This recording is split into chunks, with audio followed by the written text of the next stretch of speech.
Smash 64 is one of the first video games I ever played. My family had a Wii when I was little, but we couldn't really afford to get new games aside from the occasional big Christmas or birthday gift. That was fine with me though. Instead, I'd get to rent out GameCube games from the local video store to take advantage of the backwards compatibility. Sometimes I'd get a Wii Shop gift card too, and I'd always use the points on Virtual Console games. This resulted in me primarily growing up on 3rd to 5th generation console games. Paper Mario 64 was my first RPG, and it's still one of my all-time favorite games. And I had some really random stuff, like that Super CD2 version of a Wonder Boy game that replaces him with a kid in Kamen Rider Beetle armor. Anyway, I also had Smash 64, and I was obsessed with it. I'd play it with my siblings any chance I could get, or just run through the single-player mode over and over again. I switched characters a lot, but I primarily played Kirby since I had a bunch of Kirby games on my Wii, and Link, despite never having touched a Zelda game at that point. Something about the game just completely mesmerized me. Like most kids, the thought of having all these Nintendo characters interact with each other was immediately the coolest thing ever. I did eventually get Brawl as well, and Subspace Emissary blew my mind. I played through it multiple times and absolutely loved having even more characters to play with, but I never stopped playing 64. Something about the simplicity of 64's gameplay, combined with the colorful and chunky low-poly models, just appealed to me more than Brawl's grittier and slightly more realistic style. This was all somewhere around 2009 when I was about 6 years old. Eventually I drifted away from Smash in favor of Minecraft, or whatever cheap games I could find on Steam once I got a laptop. I was probably the least competitive person in the world, and even when I played Smash, it was just as a fun way to bond with my siblings.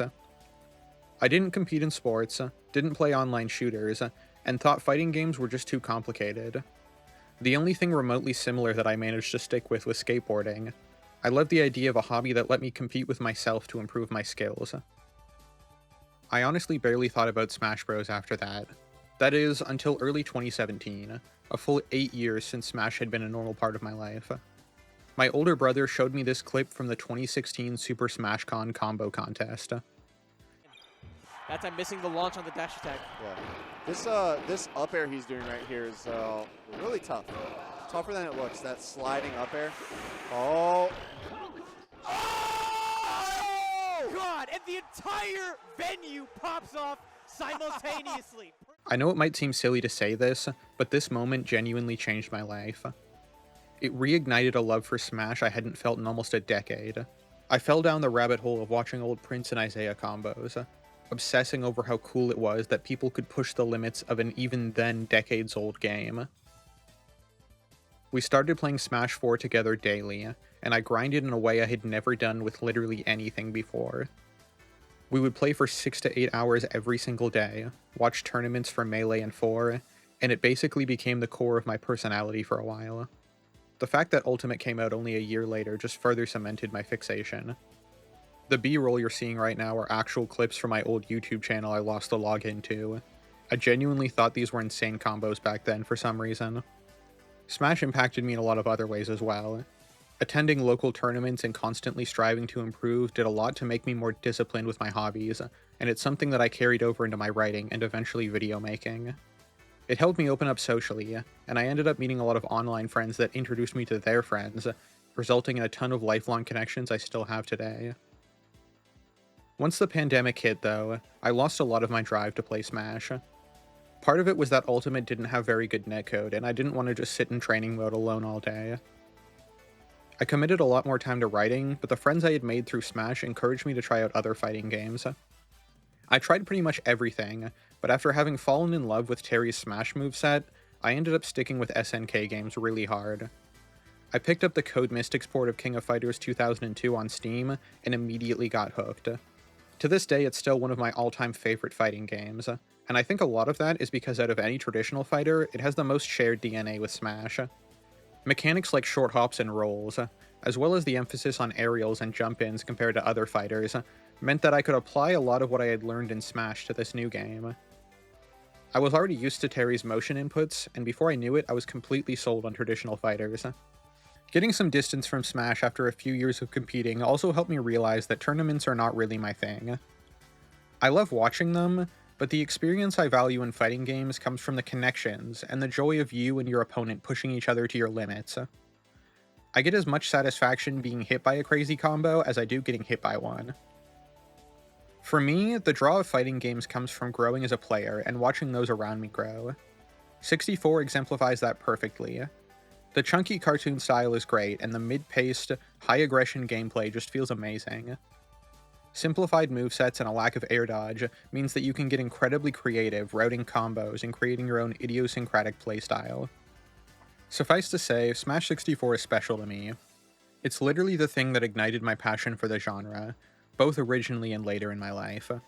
I was beyond excited to see that N64 emulation got rollback implementation about a week ago. I'm happy to report that coming back to the game after all this time, especially with what the modding scene has done, did not disappoint me. Smash Remix, which adds a ton of high-quality characters, stages, and gameplay features, is kind of the definitive experience now, as well as the Shinto patch and recent Project Galleon. The original 12-character roster is expanded into a whopping 49. Remix comprises the bulk of the new content here, and everything feels fantastic. Remix's aim is to feel as authentic to the era as possible, and maintain historical accuracy for what could have feasibly been in the original game.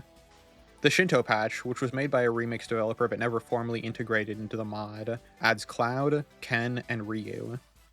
These three feel just as good if not better than Remix's cast, and I honestly don't know why they aren't formally included. Galleon is kind of an everything but the kitchen sink build, adding in any other community-made characters as well as some OCs of the devs. Some Galleon characters like Kazuya feel amazing, but others like Uzi and Lucia stick out both for lacking polish and consistency. Still, I can't really fault more free content being made by community members, and the good parts of this are amazing. I really appreciate how much effort was put into making characters' movesets also make sense for the era. Ken and Ryu both don't have their focus attack, since that wasn't introduced until SF4. Similarly, Kazuya doesn't have any moves based off of his Devil Gene, a part of the lore that hadn't been written. Instead, he gets some old-school Tekken 3 moves, including an up special that mimics the big floaty jump that old 3D fighters had. The limit to 3 special moves and 2 throws also brings in some clever consolidation of moves. Wolf's up special is kind of a hybrid of his up and side special, and characters who rely heavily on combo throws like Roy just get their forward or back throws turned into a combo starter. Just like Vanilla 64, everyone here is a monster and can pretty much zero to death anyone in the right hands. There's a great diversity of characters here, from rushdown to zoners to grapplers and everything in between. My love of traditional fighters has drawn me mostly to Ryu, hence why most of the B-roll here features him. But other characters like Goemon and Falcon still rank pretty high for me. Being able to apply what I learned from traditional fighters back then into how I play Remix Ryu is so satisfying. I would genuinely do anything to have a version of Terry based off of his Wild Ambition appearance put into Remix, but I don't expect that to happen anytime soon. The stages here are also amazing. There are so many beautifully realized takes on games from the N64 library, including tons that didn't even have characters make it into the roster. You get everything from Sin and Punishment to Jet Force Gemini and even Doom 64, something I'm sure will please regular viewers of the channel. It all looks so beautiful and the music is equally fantastic.